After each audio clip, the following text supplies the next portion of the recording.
4,400가구가 넘는 서울 강남구의 한 아파트 단지입니다.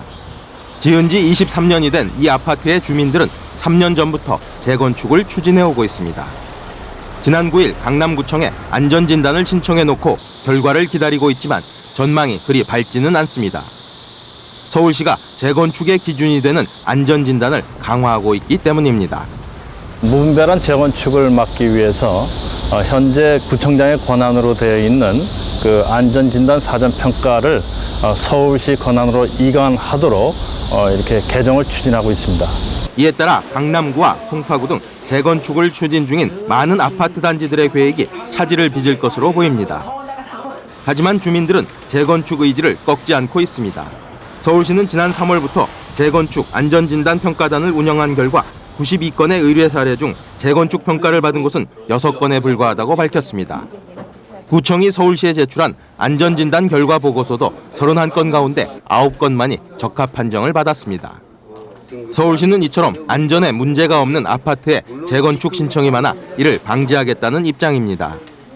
무분별한 재건축을 막겠다는 것이 서울시의 방침이지만 주민들이 이를 수긍하지 않고 있어 앞으로 재건축 관련 민원과 집단 행동이 잇따를 것으로 보입니다. YTN 김진호입니다. 재건축 여부로 관심을 모았던 서울 강남구 대치동의 음마아파트 단지입니다. 지난 79년 완공됐지만 지하 주차장이 없고 복도식이라 주변의 쌍용이나 성경 아파트에 비해 값이 1억 이상 낮아 강남의 서민 아파트로 인식돼 왔습니다. 하지만 올 들어 재건축 논의가 시작되면서 가격이 폭등해 지난 8월에는 31평 가격이 5억 원에 달해 1년 전에 비해 무려 65%가 올랐습니다. 이에 따라 부동산가에서는 음마 아파트가 아닌 금마 아파트란 말이 나돌았고 주민들은 자체적으로 삼성과 LG를 재건축 시공사로 선정하기도 했습니다. 하지만 강남구는 재건축 안전진단 심의위원회를 열고 건물의 안전에 문제가 없다며 재건축 불가 판정을 내렸습니다. 물론 재건축을 추진하던 아파트 주민들은 크게 반발하고 나섰습니다. 이보다 앞서 개포동 시형 아파트가 재건축 불가 판정을 받은 데 이어 음마 아파트 재건축도 불허됨에 따라 무분별한 재건축 추진에 제동이 걸릴 것으로 보입니다. 또 정부의 강력한 대책으로 하락세로 돌아선 강남권 아파트 가격은 더욱 하락세가 가시화될 것으로 예상됩니다. YTN 박병헌입니다. 분양 승인 보류 소식이 전해지면서 도곡주공 2차 재건축 단지 인근의 부동산업소는 개점 휴업 상태에 들어갔습니다. 그나마 걸려오던 문의 전화도 뚝 끊겼습니다. 주민들 사이에서는 불만의 목소리가 터져나왔습니다. 재건축 추진 조합들도 정부의 조치에 반발하고 있습니다. 분양을 준비 중인 다른 재건축 단지들도 정부의 눈치를 보며 분양가 인하에 나설 것으로 보입니다. 정부가 다음 조사 대상으로 지목한 강남 지역 중층 재건축 단지에서는 1,000만 원 이상 호가를 낮춘 급매물도 나오고 있습니다. 그동안 재건축과 리모델링 사이에서 고민해온 음마와 청실, 압구정 현대아파트 등에서는 리모델링 추진 움직임이 힘을 얻고 있습니다. 하지만 재건축 시장 위축으로 공급 물량이 줄어들면서 2, 3년 안에 강남 아파트 값이 다시 급등할 가능성이 있다는 우려도 나오고 있습니다. YTN 박경석입니다. 재건축 시장 불안의 진원지인 서울 강남의 음마아파트. 재건축 용적률을 210%로 묶는다는 소식이 전해지자 주변 중개소에는 매수세가 완전히 끊겼습니다. 현재 3종 주거지역 내 대부분 아파트들은 이미 평균 용적률이 190에서 200%에 달합니다. 210%로 재건축할 경우 일반 분양이 거의 불가능하고 평수를 늘리는 것도 어렵습니다. 공원과 도로 등 공공시설을 기부 체납할 경우 최고 250%까지 용적률을 높일 수 있지만 재건축 추진의 사업성은 그만큼 떨어집니다. 이 때문에 강남 지역의 경우 재건축이 당분간은 사실상 불가능할 것이라는 전망도 나오고 있습니다. 정부가 재건축 안전진단 강화 등 고강도의 831 후속 대책을 검토하고 있는 가운데 나온 것이어서 재건축 시장은 긴 동면 상태에 빠져들 것으로 보입니다. 이처럼 강남 재건축 시장이 침체에 빠질 경우 장기적으로는 강남권의 주택 공급 부족이 심화되면서 또 다른 아파트값 상승을 불러올 수도 있다는 주장이 제기되고 있습니다. YTN 정석영입니다. 네, 올해 들어 약세를 보이던 서울 강남 지역의 주요 재건축 추진 아파트 가격이 지난달에 상승세로 반전된 것으로 나타났습니다. 정부의 부인에도 불구하고 용적률 상향 등 규제 완화 기대감이 작용한 것으로 보입니다. 김원배 기자가 보도합니다. 서울 개포동 주공 1단지 아파트.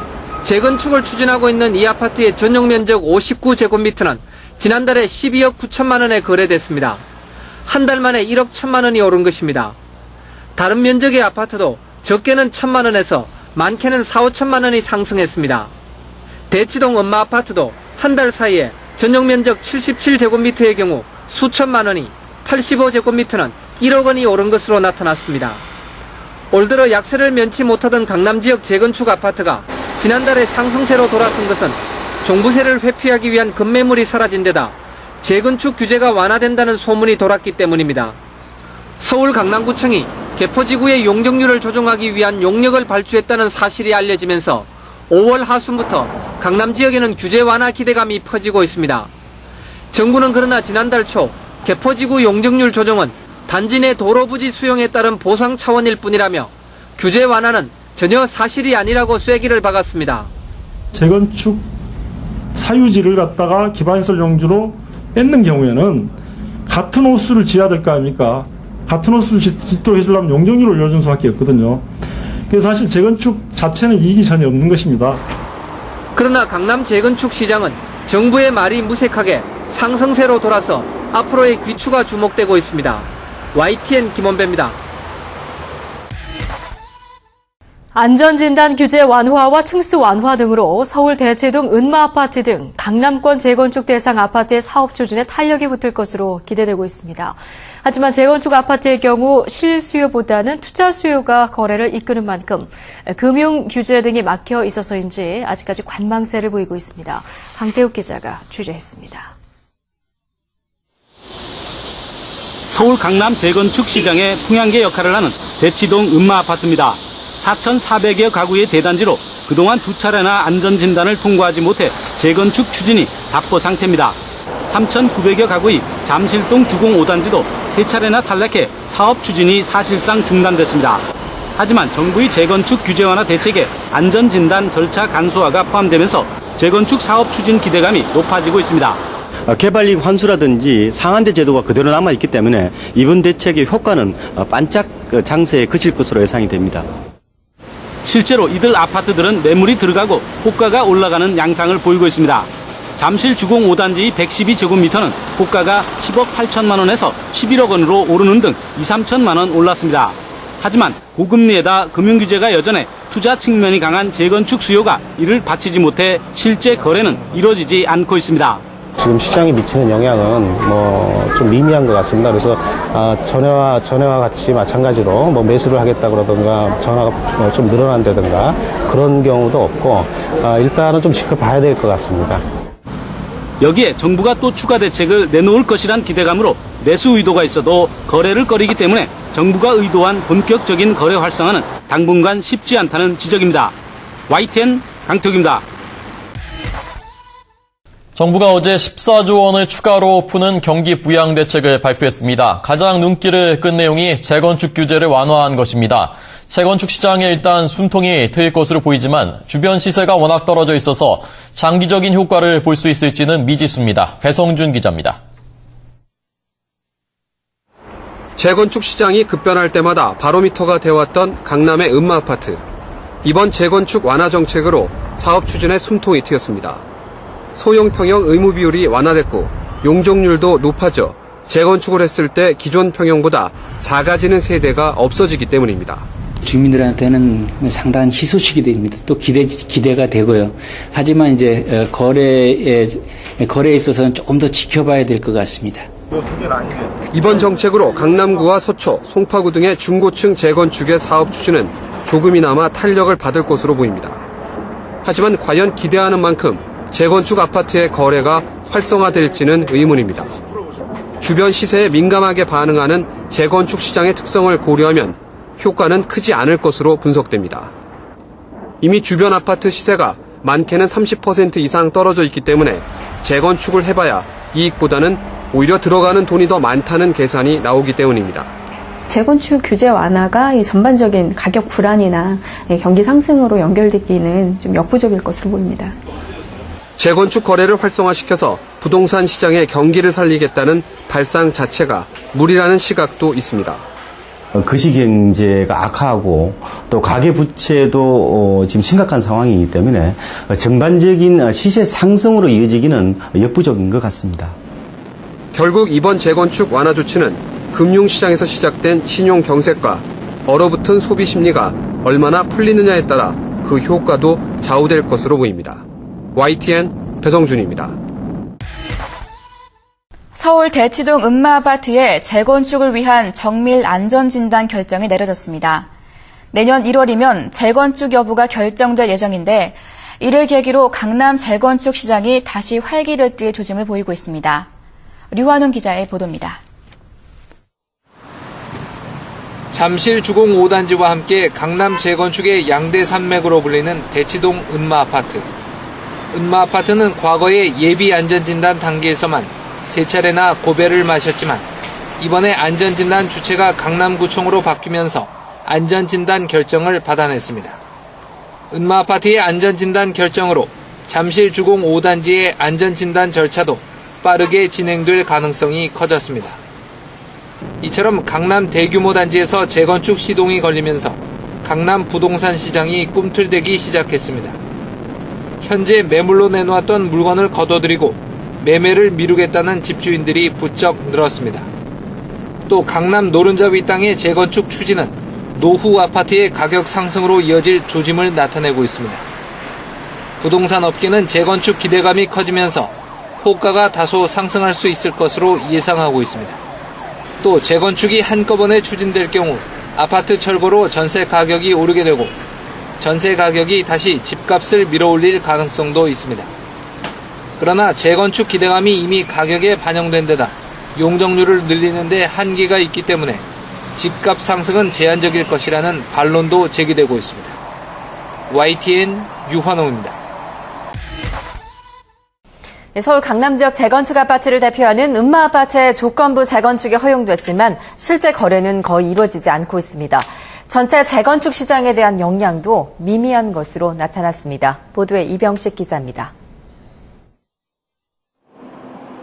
지난 5일 안전진단 결과 조건부 재건축 허용으로 결정됐지만 서울 대치동 은마아파트 주변의 부동산 중개업소들은 개점 휴업 상태입니다. 매수 문의는 거의 없는 가운데 매도 문의만 잇따르고 있습니다. 아파트 시세도 조건부 재건축 허용 이전과 달라진 게 없습니다. 예, 34평은 한 10억에서 10억 5천이고요. 네? 34평 같은 경우는 한 12억에서 12억 5천 정도예요. 관망세로 매도 매수세가 지금 그런 상태이기 때문에 아직 가격이 직격차를 맞아가지고 막 확 오르는 상태는 아니에요. 재건축 아파트의 사업 진행이 진척되면 매수 문의가 증가하고 매물은 줄어들면서 가격도 급등하는 게 일반적인 경우. 하지만 이번에는 정반대의 상황이 벌어진 것입니다. 은마아파트와 비슷하게 안전진단을 앞둔 다른 재건축 단지들도 조용한 실정입니다. 현재 강남, 서초, 송파 등 강남 지역 3개구에서 재건축 연한을 넘긴 10층 이상 15층 이하 중층 아파트는 모두 65개 단지에 4만 9천여 가구. 이 가운데 안전진단을 앞둔 단지는 71%인 40개 단지 3만 5천여 가구나 됩니다. 하지만 은마아파트 재건축 허용 소식에도 불구하고 대부분의 단지에서 매수세가 실종된 상태입니다. 개발 기대감이 이 시세에 미리 반영이 된 데다가 도심주택 공급 활성화 차원에서 재건축 규제를 과거처럼 하지 않고 있는데요. 그래서 안전진단 통과가 주변 시세에 영향을 미칠 만큼 큰 변수로 작용하지 않고 있는 상황입니다. 은마아파트 재건축 허용으로 들썩일 것 같았던 강남 재건축 아파트 단지들이 요즘 다시 한겨울을 맞고 있습니다. YTN 이병식입니다. 서울 강남권 재건축 아파트값 하락세가 심상치 않습니다. 강남 재건축 아파트값은 현 정부 들어서 32개월 동안이나 하락한 것으로 조사됐는데요. 앞으로도 부동산 시장 침체와 수도권 인구 감소로 하락세는 당분간 계속될 것으로 보입니다. 정종석 기자의 보도입니다. 대표적인 재건축 투자 대상으로 인식되며 강남권 아파트 값에 향배를 점쳐주던 음마아파트가 최근 들어 8억 원대 아래까지 떨어졌습니다. 지난 2009년 10억 중반까지 갔던 것에 비하면 무려 2억 원이나 가격이 떨어졌지만 급매물조차 찾는 사람이 없는 실정입니다. 이처럼 서울 강남권 재건축 아파트 값은 현 정부 4년 동안 32개월이나 하락한 것으로 조사됐습니다. 부동산 포털 닥터아파트가 지난 2003년 1월부터 지금까지 서울 강남구와 서초, 송파, 강동구의 재건축 아파트 가격 변동률을 조사한 결과 지난 2009년 반짝반 등을 제외하고는 하락세를 이어간 것으로 나타났습니다. 특히 지난해 3월부터 현재까지 12개월 내내 연속 떨어진 것으로 조사됐습니다.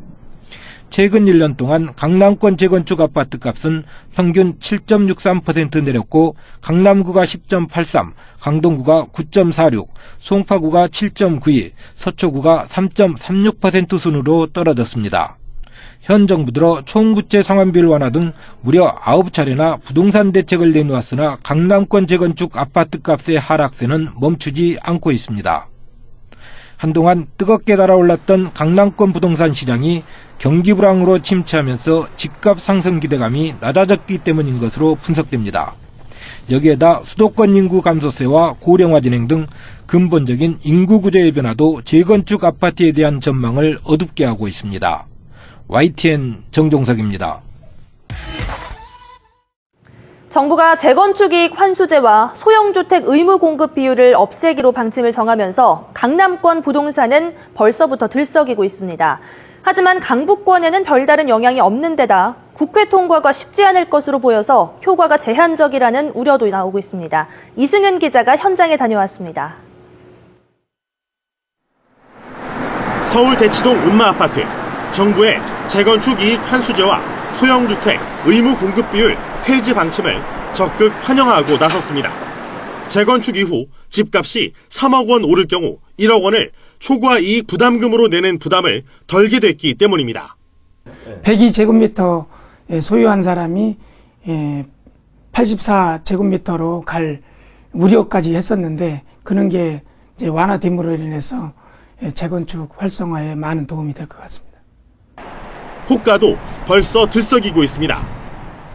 전문가들은 정부의 재건축 규제 추가 완화 방침에 힘입어 이 아파트 단지의 112제곱미터형의 경우 현재 호가가 9억 5천만 원에 머무르고 있지만 곧 10억 원을 넘어설 것으로 내다보고 있습니다. 재건축 초과 이익 환수제가 폐지되면 전국의 재건축 단지 442곳, 특히 강남과 서초, 송파, 강동 등 서울 강남 4구 63곳이 혜택을 볼 전망입니다. 또 강남권의 재건축 단지 2만여 가구도 이주를 늦출 것으로 보여 전세난 완화 효과도 기대됩니다. 올해 연말까지 재건축 초과 이익 환수제를 피하기 위해서 사업 추진 속도를 냈던 그런 재건축 단지들이 좀 여유가 생기면서 아무래도 이주 수요 증가를 했다는 전세 시장 불안에도 좀 긍정적인 영향을 줄 것으로 예상이 됩니다. 하지만 강북권엔 별다른 영향이 없을 전망이어서 혜택이 강남권에만 집중된다는 지적도 있습니다. 강북에는 그렇게 많은 수혜를 볼 수 없을 것 같습니다. 강북은 대부분이 재개발 지역이므로 그 기반시설 부담금이 한 35%에 이르는데 이 부분을 정부가 좀 지원해 줄 수 있는 또 국회 통과가 어려울 전망인 만큼 시행이 늦어지거나 어려워져 효과가 제한적일 것이란 우려도 나오고 있습니다. YTN 이승윤입니다. 네, 이달 초 부동산 대책 발표 이후 일주일 만에 서울 강남 재건축 아파트 시장이 급속히 냉각되고 있습니다. 대부분 재건축 아파트 값이 하락하는 가운데 집을 사겠다는 문의도 거의 끊겼습니다. 최재민 기자입니다. 서울 송파구에서 재건축이 추진 중인 아파트입니다. 지난 3일 부동산 대책 발표 전에는 112제곱미터형이 15억 3천만 원 안팎에서 거래됐습니다. 하지만 일주일 사이 14억 6천만 원의 판단은 급매물도 나왔습니다. 불과 일주일 사이에 7천만 원이나 하락한 겁니다. 다른 강남권 재건축 아파트도 마찬가지입니다. 대치동 음마아파트도 대책이 발표되고 난 뒤 매매가가 최고 3천만 원까지 떨어졌습니다. 반포지역 재건축 아파트도 상황이 비슷합니다. 이처럼 재건축 아파트값이 조정에 들어가면서 이번 주 강남 상구 전체 아파트값도 33주 만에 처음으로 하락했습니다. 급매물을 제외하곤 재건축 아파트를 사겠다는 문의도 뚝 끊겨 거래는 거의 없는 상태입니다. 실제로 이달 서울 강남 상구 아파트 거래량은 하루 평균 63건으로 지난달 하루 평균 거래량보다 10건 이상 줄었습니다. 부동산 전문가들은 규제 지역으로 묶인 강남 지역 재건축 아파트는 관망세가 내년 상반기까지 이어지면서 아파트값 추가 조정 가능성도 있는 것으로 예상합니다. YTN 최재민입니다. 정부가 재건축 연한 상향 등 재건축 관련 규제를 강화하는 방안을 검토하기로 했습니다. 준공 30년이 됐거나 임박해 재건축 추진이 가능한 단지들에 대한 투기 수요를 차단하겠다는 의지인데 집값 안정에 도움이 될지는 좀 더 따져봐야 할 것 같습니다. 한영규 기자가 보도합니다. 정부가 재건축 연한 상향 등 재건축 관련 규제를 강화하는 방안을 검토하고 나서 재건축 시장에 파장이 예상됩니다. 김현미 국토교통부 장관은 재건축은 주거 환경을 개선하는 순기능이 있는 것은 사실이지만 구조 안전성에 문제가 없음에도 사업 이익을 얻기 위해 사회적 자원을 낭비한다는 문제 제기가 있는 것도 사실이라고 강조했습니다. 김현미 장관은 건축물의 구조적 안전성이나 내구 연한 등의 문제를 종합적으로 검토해볼 필요가 있다고 말했습니다. 이에 따라 현재 준공 후 30년인 재건축 연한이 준공 후 최대 40년으로 돌아갈 가능성이 높아졌습니다. 1988년 지어진 아파트는 올해부터 안전진단 등의 절차를 밟아 재건축 추진이 가능했지만 과거 기준으로 돌아가면 4년 뒤인 2022년부터 재건축이 가능해집니다. 현재 송파구 올림픽 패밀리 아파트와 올림픽 선수 기자촌 아파트, 문정 C형 아파트는 1988년과 89년에 지어져 재건축 추진 기대감으로 가격이 올랐습니다. 재건축 규제가 강화될 경우 사업 일정이 지연돼 당장 투기 수요를 억제하는 등 급한 불은 끌 수 있을 것으로 보입니다. 하지만 이 같은 규제는 서울 선호 지역에 대한 신규 아파트 공급 부족으로 인식돼 3, 4년 뒤엔 다시 집값이 오를 것이라는 신호를 줄 수도 있습니다. 특히 잠실 주공 5단지와 대치 엄마아파트, 압구정 현대아파트 등 1970년대에 지어져 재건축 연한 강화와 관계없는 단지들의 몸값은 더 높아질 가능성도 있는 것으로 분석됩니다. YTN 한영규입니다. 재건축으로 얻는 조합원의 평균 개발 이익을 제한하는 재건축 초과 이익 환수제가 부활해 반포 현대아파트에 처음 적용됐는데요. 1인당 부담금이 1억 4천만 원으로 당초 예상보다 16배 많아 강남 아파트 단지의 재건축이 위축될 것이란 전망이 나오고 있습니다. 한영규 기자가 보도합니다. 서울 서초구는 반포 현대 재건축 조합원 1인당 예상 부담금을 1억 4천만 원으로 통보했습니다. 반포 현대 재건축 조합은 당초 부담금을 850만 원으로 제출했지만 서류가 반려되자 2차로 7천여만 원으로 올렸는데 서초구 통보액은 최초 부담금의 16배, 수정안보다 2배 많은 것입니다. 재건축 초과이익 환수제는 재건축으로 얻는 조합원의 평균 개발 이익이 1인당 3천만 원을 넘으면 초과 금액의 최고 50%를 내도록 한 제도로 올해 부활됐습니다. 하지만 재건축 종료 시점에 주택 가격이 바뀔 수 있어 정확한 부담금은 아파트 준공 시점에 가야 산정될 수 있습니다. 반포 현대아파트는 한계동 80가구에 불과한데도 예상 부담금이 1억 4천만 원에 육박하면서 재건축 추진 아파트 단지들의 부담금 충격이 현실화되고 있습니다. 반포 주공 1단지 3주구, 잠실 주공 5단지, 음마아파트 등은 가구 수가 많은 대단지여서 초과이익 환수제 부담금이 국토교통부 추정대로 가구당 4억 원, 최대 8억 원이 될 것이라는 불안감이 커지고 있습니다. 이 때문에 재건축을 추진하는 조합원들 간의 의견이 엇갈리면서 사업 추진이 지연되거나 위헌 소송을 제기하는 등 분쟁이 늘어날 것으로 예상됩니다. 전문가들은 부담금 충격이 반영돼 재건축 추진 아파트 단지들의 시세가 약세를 보이고 규제를 피한 재건축 단지나 재개발 단지가 반사 이익을 볼 가능성이 큰 것으로 내다봤습니다. YTN 한영규입니다.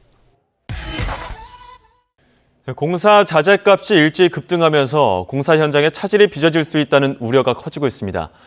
단군 이래 최대 사업이라는 둔촌주공의 공사 중단 사태도 장기화하고 있는데요. 다양한 경제 이슈, 경제부 조태현 기자와 짚어보겠습니다. 어서 오십시오. 네, 안녕하세요. 일단 어제 하루 이 공사 업체들이 공사를 중단하는 일이 벌어졌었는데 그 부분부터 설명을 해주시죠. 이 광주와 제주에 있는 골조 건설 업체들이 어제 하루 공사를 중단했습니다.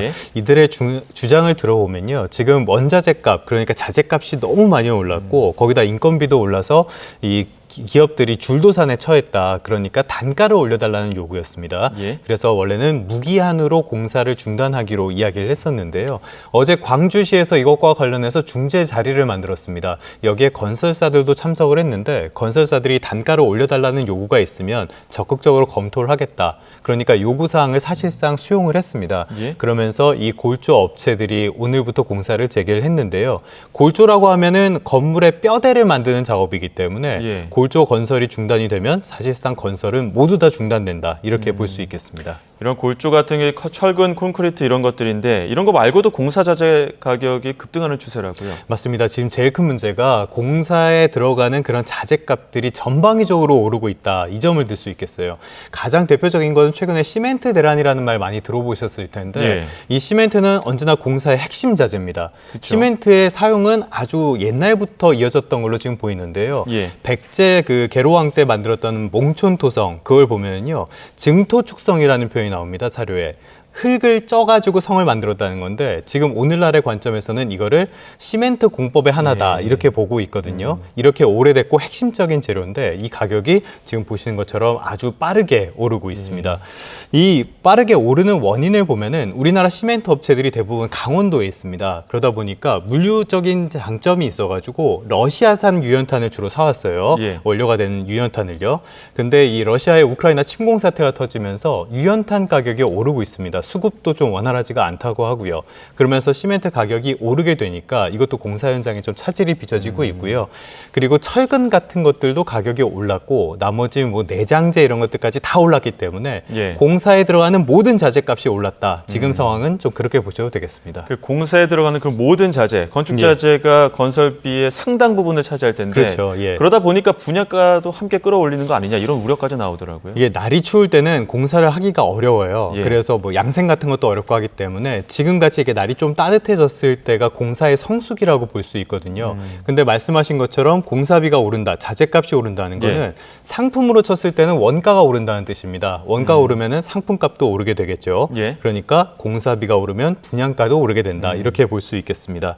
이 국토부통부에서 내놓는 걸 보면은 6개월마다 분양가 상한제 대상의 공동주택에 적용할 기본형 건축비를 정합니다. 지금 보시면은 계속 오르는 모습을 보실 수 있는데 지난해 7월에 이 6개월마다 한 번이 아니라 한 번 비정기로 한 번 올린 적이 있어요. 이때 철근 가격이 많이 올라서 이런 결정을 했는데 거기다가 지금도 원자재 값이 계속 오르고 있기 때문에 연말에 한 번 더 크게 올릴 가능성이 크다. 이런 전망이 나오고 있습니다. 기본형 건축비가 오르면 당연히 분양가도 오르게 되겠죠. 또 하나는 이제 공사비 증액 문제가 생길 수가 있는데요. 비용이 올라가니까요. 이 증액을 놓고 조합이랑 또 시공사가 갈등을 빚으면은 공사 현장이 멈추게 될 수도 있다. 이런 우려도 지금 나오고 있습니다. 그러한 사례가 있었던 것 같습니다. 지금 공사가 중단된 곳이 있는데 단군 이래 최대 사업이라고 했던 둔촌주공, 이곳 지금 공사가 중단됐다고요? 뭐 사실 결론부터 말씀드리면 돈 문제입니다. 그런데 이 둔촌주공이 단군 이래 최대 사업이라고 말씀을 하셨는데 이 재건축 이전에도 6,000세대가 되는 엄청난 대단지였고요. 워낙 크다 보니까 안에 초중고등학교가 다 있는 그런 단지입니다. 이게 재건축이 끝나면은 12,000가구가 되는 엄청나게 큰 단지가 되는데요. 지금 공사비 증액이 문제가 되면서 공사를 멈춘 상태입니다. 이 시공단과 전임집행부가 지난해 공사비 증액 계약을 체결을 했는데 이게 5,600억 원가량입니다. 근데 새 집행부가 법적으로 또 절차적으로 문제점이 많다면서 이거를 취소하는 안건을 의결했고요. 또 법적인 조치도 진행하고 있습니다. 뭐 극적 합의 이러한 뭐 전망들은 없습니까? 가능성이 없는 건 아닙니다. 지금 일단은 조합에서는 강경 입장을 약간 후퇴하는 모습을 보이고 있어요. 여론이 조합에 그렇게 우호적인 상황은 아니라고 볼 수 있겠는데요. 시공단 측의 이 증액에 대해서 시공단 측이 조합의 의견을 적극적으로 반영해준다는 가정하에 공사비 증액을 받아들일 수 있다. 이런 입장을 전달했다고 합니다. 근데 일단 시공단에서는 약간 싸늘한 반응이에요. 신뢰가 무너졌다고. 거기다가 지금 뭐 금융 문제도 있고 해서 이게 극적인 타결 가능성도 제기는 되고 있는데요. 어찌됐든 지금은 공사 중단 상태가 이어지고 있는 상황이고요. 이렇게 되면은 시공단도 피해를 볼 수밖에 없고 조합도 물론 피해를 보고 그리고 입주를 기다리시는 분들 또 청약을 대기하시는 분들 모두가 피해자가 되기 때문에 이 부분은 좀 서로 양보해가지고 빨리 어떤 해법을 찾았으면 좋겠습니다. 국내 최대 재건축 사업인 서울 강동구 둔촌주공 아파트 재건축 공사가 재개됐습니다. 이 공사비 증액 갈등 등으로 조합과 시공사업단이 충돌하면서 현장이 멈춘 지 6달 만입니다. 최기성 기자입니다. 둔촌주공 재건축 공사 시작을 알리는 현수막이 곳곳에 붙어 있습니다. 다른 쪽에서는 유치권 행사 중이라고 적힌 현수막 제거 작업이 한창입니다. 시공사업단과 재건축조합 등이 참석한 가운데 재착공 기념행사도 열렸습니다. 준공과 입주에 지장이 없도록 저희 전 시공사업단은 최선을 다해서 최고의 품질로 이제 조합원님들한테 보답하고자. 조합은 지난 주말 열린 임시총회에서 공사 재개 합의문 추인 안건 등을 가결했습니다. 조합원 6,100여 명 가운데 5,400여 명, 94% 넘는 찬성률을 기록했습니다. 힘든 세월을 보낸 우리 조합원님들께 기쁜 소식을 전해주게 되어서 마음이 흐뭇합니다. 지상 최고 35층, 85개 동에 12,000여 가구를 짓는 대규모 사업인 둔촌주공 재건축 공사는 지난 4월 15일 전면 중단됐습니다. 설계 변경 등을 이유로 시공사업단이 이전 조합장과 5,600억 원 늘려 계약한 공사비를 새 조합이 받아들이지 않으면서 갈등이 시작됐던 겁니다. 서울시 중재 등으로 입장차를 좁히면서 공사를 재개하게 된 건데 공사비 규모는 크게 늘었습니다. 2016년 당시 3조 2천억 원이던 공사비는 이번엔 4조 3천억 원으로 1조 원 넘게 증가한 겁니다. 손실 비용을 반영한 최종 공사비는 한국부동산원 검증을 거쳐 최종 확정되는데 조합원 분담금 증가가 불가피한 상황입니다. 한 명당 더 내야 하는 돈은 1억 8천만 원 정도로 추정됩니다. 일반 분양가도 최대한 정부에서 이제 분양가 상한제로 규정을 하고 있지만 거기에 맥시멈까지 끌어올 수 있도록 거의 완성 단계에 와 있다 이렇게 말씀드리겠습니다. 일반 분양가에도 영향을 줄 수밖에 없는데 부동산 시장 분위기에 따라 결과가 달라질 것으로 보입니다. 공사비가 오르면 분양가가 상승할 수밖에 없고 그렇게 되면 호황기에는 주변 집값을 자극하지만 요즘처럼 침체기에는 청약 수요 감소, 미분양, 주택 구매 심리 악화를 초래할 수 있습니다. 4,700여 가구 규모 일반 분양은 내년 1월쯤 이뤄지는데 실입주는 3년 뒤인 2025년입니다. YTN 최기성입니다. 서울 강남의 대표적인 노후 대단지인 대치동 은마아파트 재건축이 근 20년 만에 서울시 심의를 통과했습니다. 재건축을 통해 5,700여 가구의 대단지로 탈바꿈하게 될 텐데 앞으로 진행 과정과 부동산 시장에 미칠 영향이 주목됩니다. 황보연 기자의 보도입니다. 서울 강남 재건축 사업의 상징인 대치동 은마아파트가 서울시 심의를 통과했습니다. 재건축 조합 설립 추진위가 설립된 지 19년 만입니다. 1979년 준공된 은마아파트는 28개 동 4,424세대로 구성된 강남의 대표적인 노후 대단지입니다. 이번 심의 통과로 최고 35층 33개 동 5,778세대로 재건축됩니다. 건폐율 50% 이하, 상한 용적률은 250% 이하가 적용됩니다. 재건축이 본격화한 시점은 2003년 추진위가 승인받은 이후부터입니다. 2010년 여러 차례 반려 끝에 정밀 안전진단에서 조건부 재건축 판정을 받았습니다. 이후 사업이 표류하다가 2017년 8월에는 최고 49층으로 짓겠다는 정비안을 제출했습니다. 그러나 박원순 전 시장 재임 시절 만들어진 35층 제한 룰에 걸려 계속 반려됐습니다. 같은 해 12월 최고층 수를 35층으로 낮춘 수정안을 내놓았지만 보류 판정을 받았습니다. 그러다 오세훈 시장 취임 이후 재건축 규제가 속속 완화하면서 사업 추진이 힘을 받기 시작했습니다. 이번 심의 통과로 은마 재건축 추진위는 곧바로 조합 설립을 위한 후속 절차를 진행할 계획입니다. 이어 조합 설립을 거쳐 서울시 건축 심의를 받게 됩니다. 이번 심의 통과로 여의도 등 서울 시내 주요 재건축 사업도 한층 탄력을 받을 것으로 예상됩니다. YTN 황보현입니다. 대치동 은마아파트가 19년 만에 서울시 도시계획위원회 심의를 통과했습니다. 이 때문에 다른 재건축 단지에도 좀 속도가 붙을 것으로 보이는 것 같은데 어떻게 평가하시나요? 사실 이제 어제 저녁에 큰 뉴스가 나와서 이제 은마아파트 단지가 재건축이 계획안이 가결됐다, 통과됐다라는 이야기가 나왔고요. 층수는 이제 35층 미만으로 했다라고 이야기하고 있습니다. 이게 사실은 지난 박원순 시장이 계실 때부터 이제 싸워왔던 내용이죠. 은마아파트 측에서는 50층까지 지어야 이제 수익성이 난다. 왜냐하면 워낙 큰 대단지고 이 대단지에서 어떻게 보면은 적절하게 그리고 은마아파트 자체가 그렇게 큰 아파트 그 평수 자체가 그렇게 큰 아파트가 아니기 때문에 흔히 말하는 기여금을 좀 줄이려고 한다 그러면 높이 올라가야 된다고 이야기했지만 그것은 사실상 통과는 되지 않았고요. 그렇지만 이제 오세훈 시장이 새로 오면서 이런 재건축에 대한 기조를 전반적으로 풀어주고 있고 이런 기조를 풀어주는 상황에서 이번에는 공공시설 특히나 이제 공원 같은 것에 대한 어떤 강력한 의견을 제시했다라고 이야기하고 있거든요. 그래서 이런 것들 때문에 통과는 됐다라고 보실 수 있는데 근데 이제 다른 시장에 어떤 영향을 미칠 거냐라고 좀 이야기하면은 좀 부정적인 견해를 가진 분들도 좀 많다라고 보시면 될 것 같습니다. 물론 이제 이 은마 재건축 계획안이 통과가 되면서 옆에 있는 특히나 이제 강남이나 여의도에 있는 다른 재건축 단지들의 주택 가격에 흔히 말하는 집 가격에는 좋은 영향을 끼친다라고 보고 있습니다. 왜냐하면 재건축이 언제든지 될 수 있다라는 희망을 줬기 때문에 끼칠 수 있다라고 생각하는데 근데 뭐 최근 이거는 좀 다른 이슈지만 최근 뭐 레고랜드 사태 이야기 나면서 부동산 PF가 경직됐다라고 이야기 많이 합니다. 부동산 PF란 것은 결국은 건설 자금을 중간에 대거나 뭐 오래 대거나 이러한 증권사의 어떤 자산 운용이라고 보시면 될 것 같은데 부동산 PF 시장이 완전히 거의 붕괴 상태에 이르면서 사실상 다른 단지 역시 이렇게 쉽게 재건축에 들어갈 수 있느냐.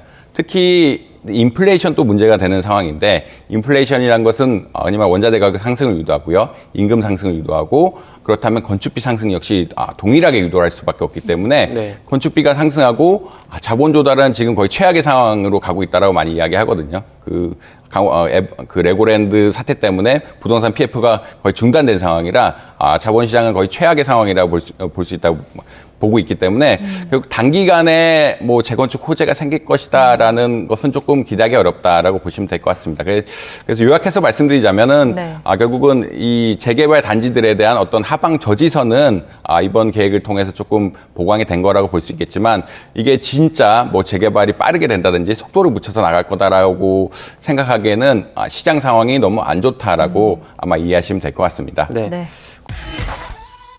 서울 강남 재건축의 상징이기도 한 은마 아파트가 재건축 추진위원회 설립 19년 만에 어제 서울시 도시계획위원회 재건축 심의를 통과했습니다. 네, 지상 14층 아파트가 최고 35층 신축으로 탈바꿈하게 되는데요. 은마 아파트 재건축이 부동산 시장에 어떤 영향을 끼칠지 한번 짚어보겠습니다. 관련 내용은 정철진 경제평론가와 살펴보겠습니다. 어서 오세요. 네, 안녕하십니까. 네. 자, 이 은마 아파트가 언제 지어진 아파트입니까? 1979년에 입주를 했거든요. 네. 그러니까 정말 오래된 아파트였었고요. 당시 분양가를 확인해 보니까 1978년에 분양 공고를 냈더라고요. 그때가 4,100만 원이었습니다. 그렇군요. 예, 근데 4,100만 원 하고 승승장구를 했습니다. 그래서 뭐 90년대에는 2억 이상도 올랐다가 2억 5천. 그러니까 4천만 원이 2억 5천까지 갔으니까 꽤 올랐죠. 근데 IMF 때 이제 폭락을 하게 되면서 당시 시가는 또 1억 5천만 원. 그렇군요. 그리고 이제 다시 또 올라가서 뭐 등락이 있었는데 가장 최근에 낮았던 저가가 2010년, 11년. 지금은 부동산 시장이 뭐 화랑이어서 지금은 좀 힘들지만 그렇지만 당시 2010년, 11년에는 7억대에도 은마 아파트가 거래가 됐었는데 이후 최고가가 이제 27억을 찍었고요. 지금은 다시 이제 19억대로 이제 내려가는 이제 그런 모습. 그렇군요. 알겠습니다. 네. 4천만 원대에서 지금은 이제 19억대로. 19억대가 된 거죠. 네.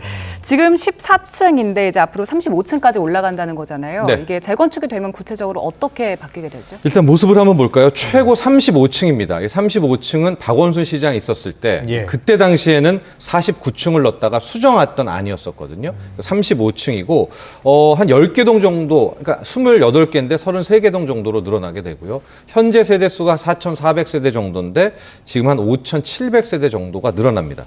이때 좀 중요한 것이 용적률이 지금 250%잖아요. 네. 이미 음마아파트가 한 200%를 쓰고 있거든요. 그러니까 사업성이라고 우리가 많이 표현을 하게 되는데 네. 사업성은 그닥 높지 않은, 그러니까 나중에 조합원들이 설립되고 했을 때 네. 조합원들의 자기 부담금은 상당히 커질 수도 있는 그런 측면이 있습니다. 네, 지금 저 음마아파트가 저렇게 지금 저희가 표로 준비를 했습니다만 실제로 아파트에 입주를 하려면 새 아파트에 입주하려면 얼마나 더 걸릴 것 같습니까? 보통 재건축이 크게 굵직하게 한 3단계 정도를 봅니다.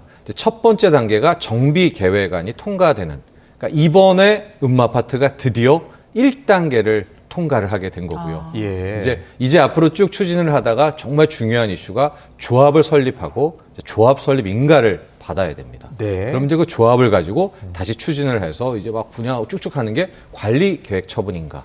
그러니까 이제 이게 거치면 입주까지 해서 이제 되게 되는데 지금 1단계를 통과한 거거든요. 그러니까 앞으로 조합 만들고 관리 처분인가까지 받으려면 보통 얼마 정도 내다봅니까?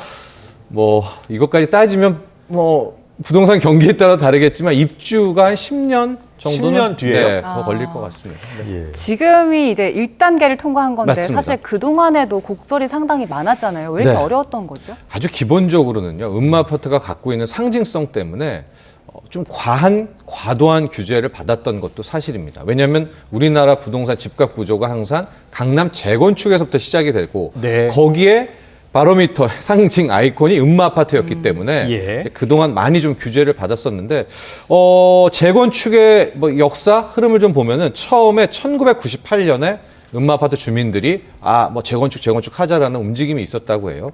그래서 2002년 때 첫 번째 안전진단을 넣게 되는데 바로 탈락을 해버립니다. 네. 그러니까 이래서는 안 되겠다. 2003년에 이제 현재 나왔던 추진위원회 같은 것들을 이제 만들어 놓고 거기서부터 3차례 정도 안전진단을 더 도전을 하는데 다 떨어졌습니다. 예. 그래서 이제 4번 만에 안전진단을 통과하게 되고요. 그 다음인 자체적으로 계획을 해서 이제 서울시에 제출하게 되는데 2017년 8월이었습니다. 아마 뭐 주민들은 그때 통과됐었으면, 왜냐면 그때는 부동산 경기가 막 좋았던 시절이었었는데 네. 그때 어떤 일이 있었냐? 49층 안을 넣은 거예요.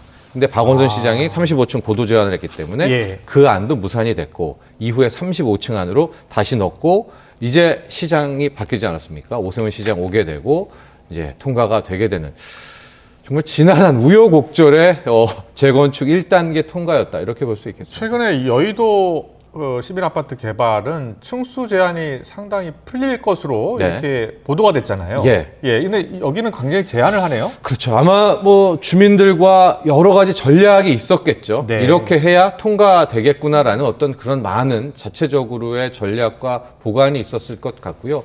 이게 역설적이지만 또 통과가 됐다는 것은 현재 부동산 경기가 좀 많이 꺾였다. 이게 어느 정도 살아있거나 좋아했을 때는 아마 쉽게 뭐 오세훈 시장이라도 해도 이 음마아파트를 통과시키기는 어려웠을 텐데 예. 뭐 여러 가지의 뭐 현재 시장 논리도 이번 1단계 통과에 정비계획안 통과에 반영이 됐다, 이렇게 볼 수 있겠습니다. 네, 현재 시장 상황도 그렇고 아까 이제 강남 재건축의 아이콘이라고 말씀을 하셨잖아요. 그럼 지금 여의도나 목동, 압구정에도 낡은 아파트들이 많은데 여기에도 좀 영향을 줄까요? 그럴 것 같습니다. 일단은 이제 음마아파트가 정비계획안이 통과됐다라고 하면 목동도 바로 뛰어들겠고요. 바로 옆에 압구정, 현대아파트도 함께 뛰어들게 되겠고, 또 우리가 많이 뉴스를 달았던 1기 신도시 주민들도 그렇죠. 이제 우리는 또 해서 예. 이야기가 될 텐데 다만 이 재건축 사업이라는 것도 그 당시에 부동산 경기가 굉장히 중요합니다. 그렇겠죠. 예. 그런데 지금은 뭐 누가 봐도 부동산 경기가 굉장히 급냉돼 있는 상태 아니겠습니까? 그러면은 속도도 늦게 되고요. 지금 금리도 높은 데다가 뭐 쉽게 턱턱 몇 억씩 대출 받을 수 있는 상황도 아니지 않습니까? 네. 그런 점들도 충분히 아마 반영이 될 것 같습니다. 알겠습니다. 음마 아파트 얘기는 여기까지 듣고 최근에 이제 아파트 가격이 크게 하락하고 있다는데요. 네. 마포구에 작년에 15억 원에 거래됐던 아파트가 뭐 8억 원에 거래됐다는 보도가 나왔어요. 이거 혹시 네. 알아보셨습니까? 네, 하고 예. 뭐 기자들도 많이 뛰어든 것 같고요. 부동산 뭐 카페에도 계속 이야기가 나오고 있는데요. 염리동입니다. 마포구 염리동의 뭐 국민평형이라고 불리는 30평형대 아파트 15억대 이상의 시세를 갖고 있고요. 지금 매물 나온 것들도 대부분 이제 15억 이상인데 네. 거래가 됐는데요. 이게 올해 9월이었습니다. 8억 원입니다. 그러니까 바로 드는 일감은 이 특수관계인 아니냐. 예. 가족, 친족, 하다못해 처제 뭐 다 아닌 거예요. 이 둘의 관계가. 그 뭐 등기부등본도 많이 띄워본 것 같은데요. 예. 일단 주인이 75년생이고요. 네. 또 산 매수인은 뭐 좀 젊은 부부로 보여지는 남녀의 공동 등기부등본은 누구나 매수인이었다는데 뗄 수 있는 거니까. 예, 그렇게 예. 좀 파악이 되고 있는데 뭐 기자들 보도에 따르면 이 둘의 관계는 뭐 없다. 좀 더 확인이 필요한 거네요. 그렇죠. 예. 그런데 문제가 이게 좀 너무나 15억짜리가 8억에 거래가 되니까 관심이 뜨겁잖아요. 그럼 사는 사람은 취득세도 줄일 수 있고 예. 파는 사람은 양도세도 줄일 수 있는 거 아니에요? 낮게 거래되면. 그러니까 그런 문제도 있지만 네. 그걸 떠나서 지금 과도한 관심 때문에 동호수도 다 노출이 되고요. 신분 노출도 되고 막 이런 것 때문에 그러니까 이 정도의 관심이 뜨겁기는 한데 현재로서 부동산 업계에서는 있을 수 없는 거래다. 뭔가 그들끼리의 이제 사정이 있다라고 이야기는 하는데 이게 또 너무 뜨겁기 때문에 네. 당국도 뭐 이렇게 좀 보고 있는 뭐 그럴 수도 있을 것 같습니다. 그렇군요. 네. 예. 그래서 결국에 많은 분들이 궁금해하는 거는 이제 부동산 시장 상황 이런데 내 집 마련 언제 할 수 있냐 네. 이거거든요. 적기 언제로 보세요? 적기 이런 것들을 떠나가지고 부동산이라는 게 기본적으로 대출을 일으켜서 집을 사는 건 예. 아니겠습니까? 그러면 대출 금리가 굉장히 중요할 텐데 지금의 이슈는 이 금리 인상 기조가 네. 대출 금리가 오르는 게 언제 끝날지를 모릅니다. 그러니까 집을 살 사람들은 절대 여기에 달라붙지 않는 겁니다. 예. 이미 시장에서 변동금리, 고정금리는 7%대가 나오고 있거든요. 네. 그러면 언제 매수가 다시 살아나고 부동산이 바닥이 될까? 일단은 우리 매달 올리는 기준금리 뭐 통화위원회 있지 않습니까? 예. 기준금리 인상이 멈추는 게 첫 번째 조건이고요. 멈추고 한 3, 4개월 동안은 그러니까 금리 결정할 때 동결 이게 한 3, 4개월은 이어지면 네. 그때 매수인들이 여기가 금리 꼭지구나. 그때 정도가 좀 숨통이 트이지 않을까 이렇게 보고 있습니다. 네, 알겠습니다. 아직은 아니라는 뜻으로 네, 그렇게 알겠습니다. 그리고 앞서 제가 잠깐 설명드렸는데 여의도 그 시범 아파트였네요. 이 원래 높이 제한이 60층이었는데 65층으로 완화될 전망이다라는 보도였습니다. 네, 지금까지 정철진 경제평론가와 함께했습니다. 잘 들었습니다. 정부가 광급공사의 납품 단가를 인상하고 자재가격 상승분이 공사비에 제때 반영되도록 제도 개선에 나서기로 했습니다. 자재비 급등에 따른 공사비 갈등이 주택 공급 차질로 이어질 수 있다는 우려에 따른 조치입니다. 이동우 기자가 취재했습니다. 12,000여 가구가 들어설 서울 둔촌 주공아파트. 건축비 인상 등을 둘러싼 시공사와 조합 간의 갈등으로 50%까지 진행됐던 공사는 중단됐습니다. 또 철근과 콘크리트 등 건설 자재비가 급등하자 업체들이 공사비 인상을 요구하며 파업을 벌이기도 했습니다. 비단 이곳만의 일은 아닙니다. 이에 따라 정부는 건설 자재 공급망 점검 회의를 열어 건설 현장의 애로사항을 파악하고 차질 없는 주택 공급을 위한 방안을 논의했습니다. 성남시 신흥 1구역과 부산 현대 우동 3구역 재개발공사 일차례에서 보시듯이 주요 건설자재의 가격 상승과 공급량 부족으로 건설업계는 정상적인 공사를 수행할 수 없는 상황입니다. 정부는 핵심 국정과제인 250만 호 플러스 알파 주택 공급이 실현되기 위해선 건설 자재의 원활한 공급이 무엇보다 중요하다고 강조했습니다. 이를 위해 건설 자재 생산과 유통 정보망을 구축하고 자재비 상승분의 공사비 적기 반영을 추진할 예정입니다. 그래서 정부는 이 자재 가격 급등에 따른 공사비의 상승이 공사비에 적기에 반영될 수 있도록 해야 되겠다. 정부는 해마다 2번씩 분양가 상한제 기본형 건축비를 조정하고 있는데 특정 자재의 가격 변동률이 15%를 넘을 경우 3개월 단위로 재조정할 수 있도록 했습니다. 또 정비 사업의 경우 착공 이후 물가 변동에 따른 계약 금액 조정이 활발하게 이루어질 수 있도록 유도할 방침입니다.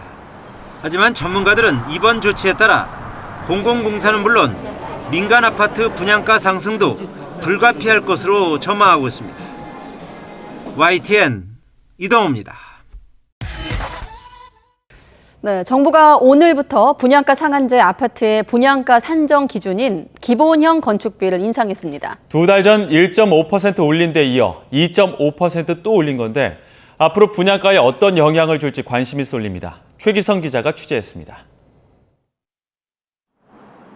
최근 재건축 시공사를 선정한 서울 서초구의 한 아파트 단지입니다. 20층짜리 2개 동 200세대 규모의 신축 아파트가 들어설 예정입니다. 공사비는 984억 원, 3.3제곱미터당 875만 원으로 책정됐습니다. 최근 강남의 소형 단지 공사비가 평당 1,000만 원을 넘는 수준입니다.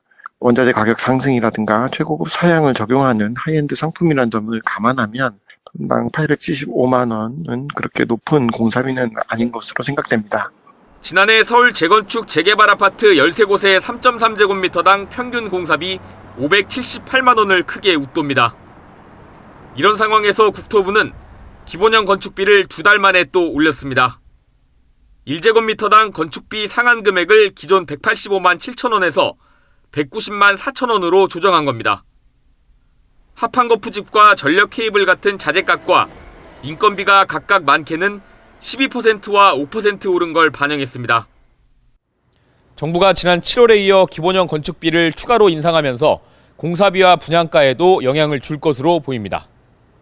앞으로 건설사들은 공사비를 정할 때 이번 건축비 인상을 가격을 올릴 수 있는 근거로 활용할 방침입니다. 저희가 공공기관에 하는 입찰에서는 공사비 같은 거를 이제 정확하게 제출해야 되는 그런 것들이 있잖아요. 그런 저희가 제한 사업이라든지 공공 입찰이라든지 이런 부분에 있어서는 저희가 조금 더 공사비를 올려 쓸 수는 있겠죠. 기본형 건축비는 택지비와 택지 가산비 등과 함께 분양가 상한제 지역에서 분양가를 산정할 때 적용되는 요인입니다. 전문가들은 부동산 시장 상황이 좋지 않기 때문에 상한선까지 올릴 수 있는 사업장은 많지 않을 것이라면서 당장 분양가가 오를 가능성은 작다고 예측합니다. 분양가 상한제 주택에만 적용이 되기 때문에 상승 어떤 효과는 제한적일 것으로 보입니다. 제가 이제 건설 관계자들한테 좀 물어봤는데요. 그 분양가 상승 효과는 미미할 것이라고 그렇게 이제 예상들을 하고 있습니다. 그 주택 시장이 별로 좋지 않기 때문에. 다만 부동산 경기가 회복하는 시기가 오면 분양가가 큰 폭으로 상승할 수도 있다는 게 업계의 관측입니다.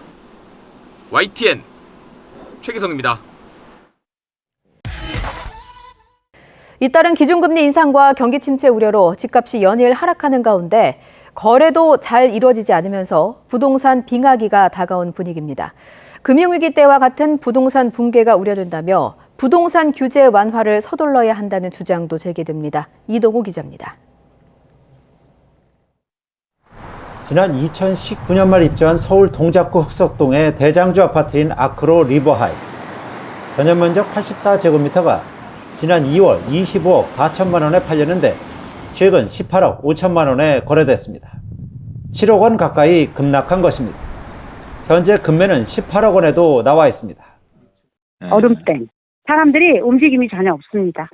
금매가 나와도 이게 문의가 없어요. 심각해요.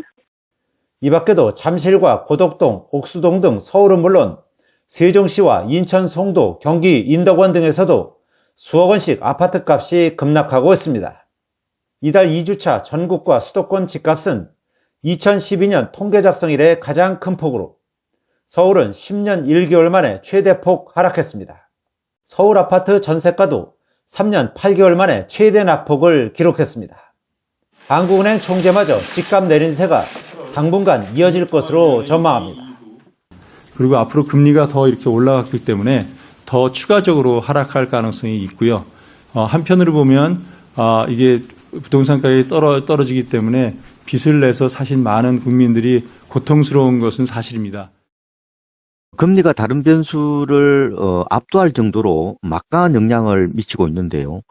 금리 인상 랠리가 어느 정도 마무리되어야 거래 회복도 나타날 것으로 예상이 됩니다. 부동산 경착륙을 방지하기 위해 대출 규제와 재건축 안전 진단 등 각종 부동산 규제 등을 과감히 완화해야 한다는 목소리도 커지고 있습니다. 앞으로 추가 금리 인상과 경기 침체 우려 등으로 지난 2008년 금융위기 때와 같은 시장 붕괴가 예상되므로 정부의 특단의 대책이 필요해 보입니다. 정부가 현 부동산 상황을 얼마나 심각하게 판단하고 어떤 규제 완화 조치를 내놓을지 관심이 쏠리고 있습니다. YTN 이동호입니다. 침체기에 접어든 부동산 시장에서 신축 아파트의 거품이 구축보다 빠르게 꺼지고 있는 것으로 나타났습니다. 한국부동산원의 주간 연령별 아파트 매매 가격 지수를 보면 10월 둘째 주 전국 5년 이하 아파트는 전주보다 0.35% 떨어진 99.7을 기록했습니다. 신축 아파트 가격은 지난해 12월 셋째 주 하락 전환 이후 10개월 가까이 내림세를 이어가고 있습니다. 하락 전환 직전과 현재 지수를 비교하면 신축 아파트는 104.7에서 99.7로 내림폭이 가장 컸습니다.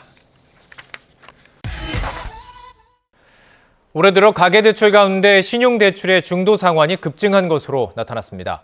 국민의힘 윤창현 의원이 금융감독원에서 받은 자료를 보면 올해 1월부터 8월까지 5대 은행의 신용대출 중도 상환 건수가 33만 7천여 건으로 집계됐습니다.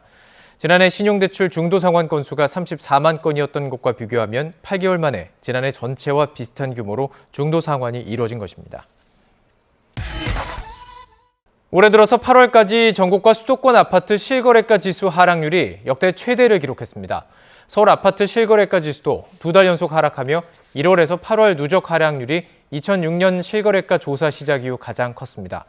한국부동산원의 아파트 실거래가 지수를 보면 전국 아파트 실거래가 지수는 지난 8월 1.88% 떨어지면서 8월까지 누적 하락률이 마이너스 5.16%에 달했습니다. 부동산원 관계자는 최근 계속되는 금리 인상에 따른 거래 절벽 속에 종전 거래가보다 가격을 낮춘 급매물만 극소수로 팔리면서 실거래가 지수 하락으로 이어지고 있다고 설명했습니다. 최근 기준금리가 빠르게 오르면서 대출이자를 감당하기 힘든 상황이 커지고 있습니다. 특히 담보가 없는 신용대출이나 변동형 비중이 큰 전세자금 대출자들의 부담이 눈덩이처럼 불어나는 모습입니다. 강희경 기자가 보도합니다. 국민 여러분 대부분의 고통이 가중되고 있음을 잘 알고 있습니다. 하지만 경제 전반의 더 큰 손실을 막기 위해서는 금리 인상이 불가피하다는 점도 치솟는 물가를 잡기 위해 기준금리를 올릴 때마다 반복되는 문제는 가계대출자들이 져야 하는 이자 부담입니다. 이 가운데서도 담보가 없는 신용대출은 금리 인상 속도가 특히 가파릅니다.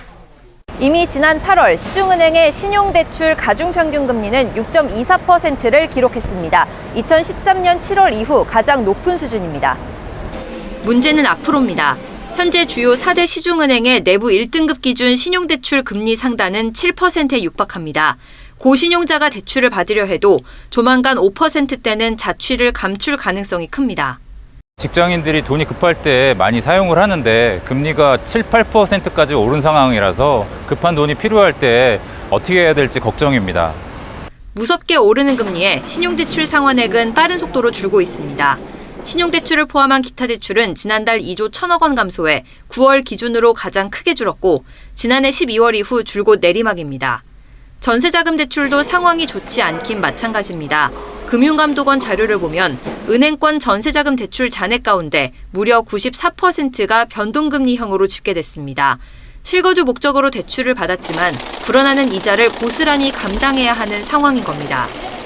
실제 한 시중은행이 전세대출과 신용대출 6억 원을 받은 사례를 분석한 결과 2년 새 월 이자액은 132만 원에서 259만 원으로 불어났습니다. 전세 대출의 경우 한 7점대 후반의 금리가 예측이 되고 있고 아무래도 이 신용대출의 금리는 전세대출보다 조금 더 빠르게 오를 가능성이 있기 때문에 7점대 극후반에 가까이 갈 가능성이 높다라고 보시면 될 것 같습니다. 고물가를 잡기 위한 금리 인상에 서민들의 이중고가 점차 깊어지고 있습니다. YTN 강희경입니다.